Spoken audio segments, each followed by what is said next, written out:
Good morning, YouTube. Well, this is going to be a little bit of a weird video, but I thought I'd come on here and share this experience. Um, okay, so I started like this. I was just watching ID TV, is Investigation Discovery, and they was doing the story. Barbara Walters was doing the story. I guess she has a show now called Famous Story about. She does these famous interviews she's had. Anyway, so she was doing a story on Lyle and Eric Menendez. Now, you guys don't remember in 1989, the Menendez brothers uh, killed their parents. They shot them in the face with shotguns in Beverly Hills, and so it was a huge case in Hollywood. So I had an encounter, and I wanted to share this memory. I had sort of forgotten about it, but okay. So in 1989. I was a drug addict. All right. So and the way I made my money, I was new to doing crystal meth. I think I started about maybe a year and a half before that. Uh, anyway, I was strung out on crystal meth. So the way I made my money was I was a booster. I mean, I would go to department stores and steal merchandise, and then I would either go to a different store or wait the next day and return the merchandise to the stores. That's how I made my living. It's called boosting and returning. So anyway, make a long story short, I was in jail. Now I had stolen something from some Beverly Hills department store, and so I had to go to a Beverly Hills court. And so in the Los Angeles County Jail, now Los Angeles County Jail is a big jail system, right? And I was housed I chose to be housed with gay people. So the way they did it was they put us in bright orange uh, uh, jumpsuits, where everyone else was in a different color. I don't remember whether I think they were all in blue. But so we were in a totally different jail kind of thing. It was much less stress trying to pretend to be hard when you know you're a little different. Anyway, so if you had to go to court though, it was in downtown Los Angeles. When you had to go to court, you had to get on the same buses because only certain there was one bus going to that court for that morning, right? And so I had to be housed with the regular population. I was separated because I had this first of all, I had this bright orange outfit on. And then the other guys, and then there was a cage on the bus, a cage between the people who are in protective custody. That's what they call what we were in, protective custody. We were from a different jail. We went to HOJJ, which is the old county jail, but we had to come over to go regular court with these other guys, right? And so the bus was full. It was packed, thugs, hoodlums, and no offense. I mean, actually, I was kind of a thug hoodlum myself, but a different kind. Anyway, so I'm on the bus. At some point, you know how hoodlums get when they get together and they want to yell. They get together. They want to show off for each other. So at some point, they start yelling things at me, unkind things, because I was in a bright ass orange outfit.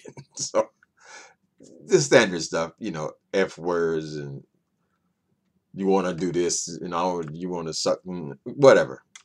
They were doing all that, right? You can imagine. And so while we were on our way to Beverly Hills Court. So they kept fucking with me on this bus. And then young people. I was probably close to 30 then, 29, 30 years old. But, and so this guy that was sitting in front of me on the bus, I was in one cage from them. And there were about maybe two or three of us in these orange outfits. And then in front of us, there was another cage. And there was two guys in the cage. They also had on these orange outfits. But they weren't from our jail because, I mean, we knew who came over on the bus with us. They were in protective custody also, but apparently for some other reason. Anyway, so one of the guys, the one was right in front of me. He turned around. He said, "Dude, don't let them get you down, man. They don't know what the fuck they're talking about, or something encouraging, right?" And then I didn't peep it at first, But one of these African American gentlemen in the back hollered out, "Hey, motherfucker, you the one who killed your mama!" And Lord have mercy, it hit me. It was Eric Menendez. And the other guy sitting across from him was Lyle Menendez. They were in separate cages, like the aisle. There was separate cages, both in front of us. And it was him.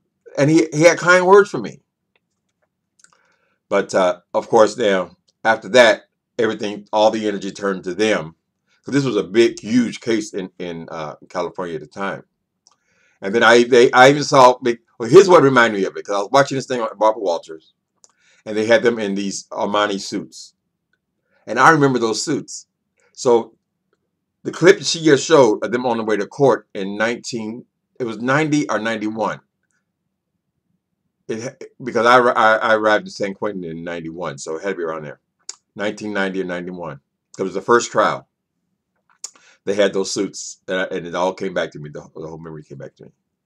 So anyway, so I was watching this show now. Okay, so I'm jumping around. They started terrorizing him for the rest of the trip, calling him all kind of things because they had shot their fathers and their mother in the face.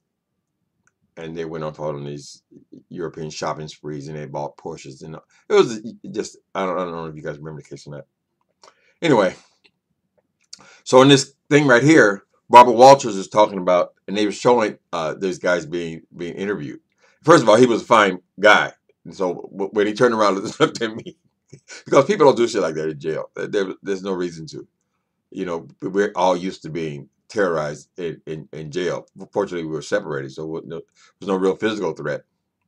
But for him to turn around to encourage me or to look out for me, that was just a warm moment. I'm not attracted to murderers. Don't start tripping. Anyway, so okay, so Barbara Walters was just describing this guy Eric. Now, since then, it's been reported that Eric is possibly gay. We don't know, but after their first trial, was it a mistrial? They ended up having a second trial where they accused the father that he had been molesting him for a very long time. And in fact, there was a letter written before any of this happened, suggesting he had written to his cousin, suggesting that this was going on. He was being molested by his father. This was their justification of why they did what they did. I mean, who knows the real truth with all that? I mean, it would have been a good defense story to come up with. Here's why we did it, because we were being sexually abused by his father. So I don't know if it's true or not. I don't have an opinion on that. But Barbara Walters is talking to this guy, and they're describing Eric, because Eric got married while in prison. I think he's in CMC. I was in that prison. I didn't see him there. He was still being protective custody to a degree. Anyway, so they was describing him as a sensitive, compassionate. He has a sensitive and compassionate side. And I was thinking, that was kind of sensitive and compassionate that he would turn around to a complete stranger, crackhead, meth head, to encourage them. I mean, he had no reason to do that. Let these people see his face and all this kind of stuff. That was just the character. I said, well, that does kind of make sense that he would have that kind of personality. Why this woman that married him now, very beautiful woman. I guess they got married around 96, something like that. Anyway, the wife said he was compassionate and those kind of things. I said, well, an encounter with the murderer. But anyway, so I just decided I would come on here and share this experience because it was a memory that was locked away. For all the years of my life, I'm 58 now. Most of my young life, I don't remember it because most of the time I was high. I was high on drugs all the time. And so the only time I wasn't high was when I was in jail. And on this particular day in 1990-91, I had that experience. So it's weird. But anyway, brought back a memory. Thought I'd share with you on here. Okay, so I met Eric Menendez. The other brother, Lyle, had enough sense not to look around so you see his face. Those guys are still in jail, you know. Sad story all the way around. All right, people. I'll be back later on to review this Queen Sugar. See you tonight.